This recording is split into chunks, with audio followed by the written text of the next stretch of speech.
All right, I got to take this test. Hi, host Eric here, talking with famous people. Let's see what this test is. Give you a nice head start. All right, so a little background for this question. I was traveling back from San Diego to Austin. I'm in the process of moving out to Newport Beach. And I was flying an airline called Frontier. And they're kind of one of those economy airlines that everything's cheap and everything is a la carte. The question is this. As you approach the ticketing counter, your goal is to get them to put you in one of the emergency row aisles that have extra leg room. How do you do it? What's going on through your head? What are you going to try to accomplish? You cannot ask directly because gone are the days where you could just go up and be like, hey, can I get a little more leg room? They're like, sure, it's $100 because all these airlines.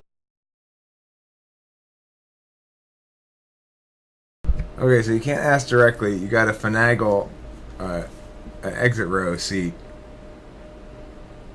Okay.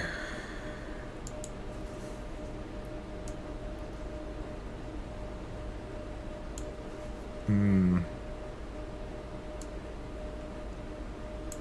would probably go. I would guess the correct answer is you got to read the person first of all, and see what kind of mood they're in and what kind of person they are.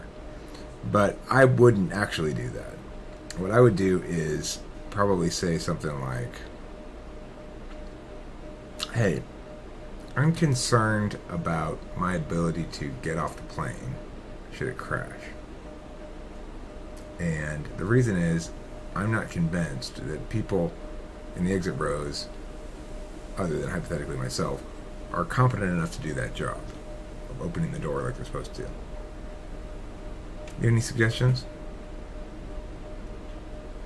Why would I take that approach? Well, I guess because it sets, everything in the argument that comes after that relates back to that, right? So your opening salvo is important. I would say that I'm concerned, first of all, about my safety in the event of a crash. So that I can always rely on, listen, just came up here to express my concern about my safety. Is that not acceptable somehow? I didn't ask for anything. I didn't, right? It's like plausible deniability or whatever. Let's see what homie has to say is the correct answer. Airlines have that a la carte. And the ticketing agent, if you ask them directly, actually has to charge you. Because what if their manager was listening? You're like, hey, can I get upgraded a thing? They're like, yeah, free. Sure, no problem. Their manager's like, do we charge for that? So you can't ask directly. How are you going to do this? I actually did this and got upgraded to the emergency row exit just a few days ago. I'm going to tell you exactly what's going on through my mind. Let me know if you would have done it the same way and take some of these things that work and use them the next time you're trying to get something like this. So what I'm trying to accomplish is two things. I want to establish likability. I want them to like me and think I'm a cool guy, and high status. Those are the only two things I'm thinking about. How am I going to do that? It starts with empathy. Now, a quick question to pose to you, another quiz question before we get started, is when I went up, it was about 11 o'clock in the afternoon. And I think that any time before about 12 noon is fine to introduce yourself and say hello with good morning, right? That's kind of socially appropriate. But I see this guy and he's looking like he's a little bit disheveled, right? Like he may have been working for a long time. He's had a stressful day. So as I was going up to say good morning, I stopped myself and I didn't say that. Why do you think I might have not said that? Because I was thinking in my head, empathy. Okay, what's he thinking? A lot of airline employees get really early starts to the day. Maybe he was up at 3 or 4 in the morning. His shift started at 5. It's 11 o'clock. He's still got 3-4 hours left on his shift. When I come up and I say, hey, good morning, he's thinking, oh, for most people, this is still morning. I've been up for like 16 hours, it feels like, putting him in a bad headspace. So I was empathetic about that. So I didn't say that. I just went up and say, hey, howdy, how are you doing? And that's it, okay? That's the first step of advanced empathy. And I know a lot of you guys are hearing like, well, that's way too complex, way too much thinking going on there. No, it's not. Having a high level of empathy is what's going to enable you to have the highest levels of charisma and to be able to get the highest status that you can possibly have in any environment. So I went up and I said, howdy, how are you? Now, want to establish likability and high value. How do I do it? First thing, just want to start conversation. So all I say is, hey, is this going to be a full flight? I know that's not too much work for him to look into, right? He's probably got the flight right up there. He probably knows off the top of his head. So I start the conversation with that. And he says, yep, sure is. Looking like it's going to be a real full flight. Okay, got that. Now, what do I say next? I don't know anything about him. He doesn't know anything about me. And likely, he's not super proud to be working for that airline. It's like people, oh yeah, Frontier till I die, or Southwest Airlines till I die, even though they do have a little bit more of a cult following.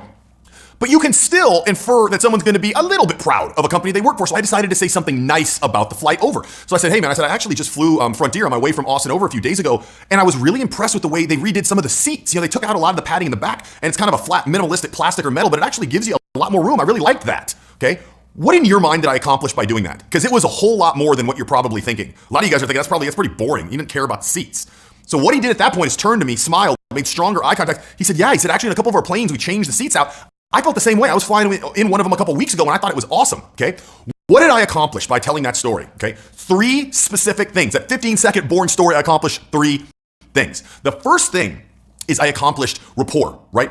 Why? Why does he have rapport? Why does he like me? Why does he feel good about me now? Well, I brought good energy. Most people are up there. He's like, license, you have a driver's license on you? Yes. I'm in a hurry. Please hurry up. What did I do? Howdy, how are you? Good, high energy, engaging with real eye contact. Most people, even when they say hi, how are you, they don't want an answer. Howdy, how are you? He could tell that right from the start. I go into a story with a good mood. The mood that I'm feeling, the energy that I'm feeling, he is feeling. So this is bringing his energy up. Just being around someone who's in a really good mood and a really good energy brings you up. So now he's feeling good. See, most people, when they have a higher energy and they're in a good mood and they come across someone with a lower energy and a bad mood, it sucks. And the old Bermuda Triangle is pulling that plane down because it's harder to maintain a good mood when someone's in a bad mood, easier to go down and meet them at their mood. What did I do? Didn't do it. Kept that high mood. So slowly, it's a battle. He's used to people coming down. It's not just him. It's not his fault. That's a human psychologist, how we're wired. I'm pulling him up. So at the end of that story, he's feeling really good. He doesn't know why, but it's because he's around me and I had that good energy. So I pulled him up. So now I have that rapport and likability. He likes me. He doesn't know why, but he does. How did I create the aura of high status from telling that story? It has to do with what I just talked about. High status people are not emotionally impacted by the environment and other people in it, i.e. him. By me being able to keep my energy high, I show high status. What would most people do if they got that low energy, no reaction from him? You know, I was actually flying, I'm starting out really good, right? I was actually flying on a flight from Austin to San Diego just the other week and I saw that they had changed out some of the other seats and it was kind of like... Okay, so notice the difference in my approach and this guy's approach. This is the difference between ENTP and ENFJ. He's worried about the outcome. He's got 8-slot TE, so that tends to make him appropriately efficacious. And he's got dominant FE probably. I mean, assuming he has dominant FE, he's got 8-slot TE. So he's not going to rely on TI to get him his outcome he wants. I'm setting the table. I'm setting a trap, right?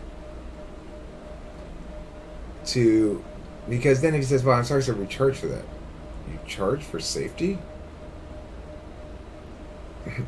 Now, the thing is, I wouldn't normally do this sort of thing that he did there. I wouldn't try to get an emergency row seat without asking for it directly, or without paying for it, or I just wouldn't do that. I don't know. That's a sort of FE accomplishment that more accomplished FE users can do that I can't do, or wouldn't think to do, I guess, is more appropriately. More correct. I wouldn't think to do it. If I had to, I would have approached it the way I did, because I've set a couple of basic things up. Unlike this guy, I'm not thinking, how can I display myself to be high status and likable? I'm thinking to myself, okay, how can I put the other debater in a position where there's lots of things they can stumble over, you know, and then I just keep working the safety angle and the fact that I didn't ask for anything. I try to get them flustered so they start getting like, and then at a certain point if they mess up, I go, well, I mean, I didn't ask for it originally, but at this point I think it's appropriate. I wasn't here to ask for it. I was here to express my concern about safety. Right? So that's how I would deal with it, with a certain aghast, good sir, conceit of that shit. So obviously I deal with it differently than this guy. He'll be more successful, I'm sure, at that sort of thing. But for some things that are important, if you have to win, then make sure he's not gonna defeat me with his FE if we're at odds, right? If we're at odds, he has another video. In fact, let's segue directly into this one. He has another video that says how to win any argument. This is not going to be correct at all in terms of my understanding of argumentation, but it'll be correct in terms of his understanding, which is that an argument is not resolved by correctness, but rather by social equilibrium. All right, let's see.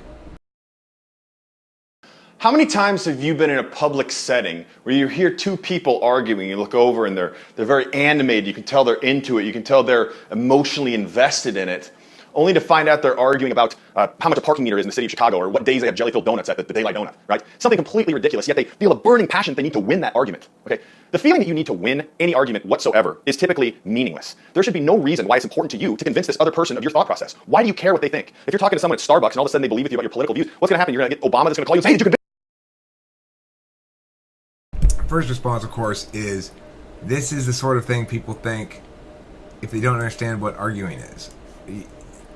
What kind of argument is it? Am I affirming something or am I negating something? I'm not saying I need to change your opinion. If you're wrong and you're trying to affirm something, I'm just simply saying you failed to affirm that. Just FYI, you failed to meet your affirmation burden. And it's not my opinion, it's objectively so or not. So there's that, right? It's this guy is very concerned about the emotional engagement. Well, I might appear very emotional in an argument. Sometimes I do get actually emotional, but usually not. But I will display very emotional. I've gotten mad at Washington a couple of times. It's not because I need them to agree with my point of view. It's because they're being disingenuous in some regard if I'm really getting upset. In other words, they're not being responsive to my point. And I'm not going to take that very kindly in general. But, all right, let's see what else homie has to say, because I can tell this is a video where I'm going to disagree with him in whole, pretty much.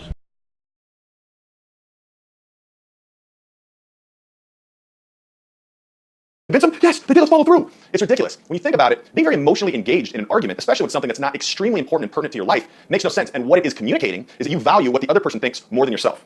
If you look at very high status people in interaction, anytime emotions rise whatsoever in an argument, it doesn't mean that. It means you're not going to let them put trash on your table and walk away. That's another way to look at it, right? The reason I don't have to win the argument. I'm just saying, if you're insistent that X and you fail to establish sufficient substantiation of it, then I'm going to say no. I negate that. I continue to negate that, and one ought to, because you failed to substantiate it, not because you're wrong necessarily. Although usually, if I'm going to bother at all, it's because you not only failed to substantiate, but because you're also wrong. I'm not looking to change the other person's mind. I'm looking to have them incur the natural consequences of persistent wrongness. If you're going to make advocacies, deal with the consequences. It's that simple, you know? So, and I think outrage is an appropriate response to non-responsiveness or unreasonable stubbornness and stuff like that. If you say X, and I say, well, if X, then is X yeah? And you refuse to answer the question, and then fuck your X. I don't give a fuck about what else you have to say. You need to be engaged with me, or I'm going to beat you about the head with your lack of engagement. Meaningfully engaged, which means responsive.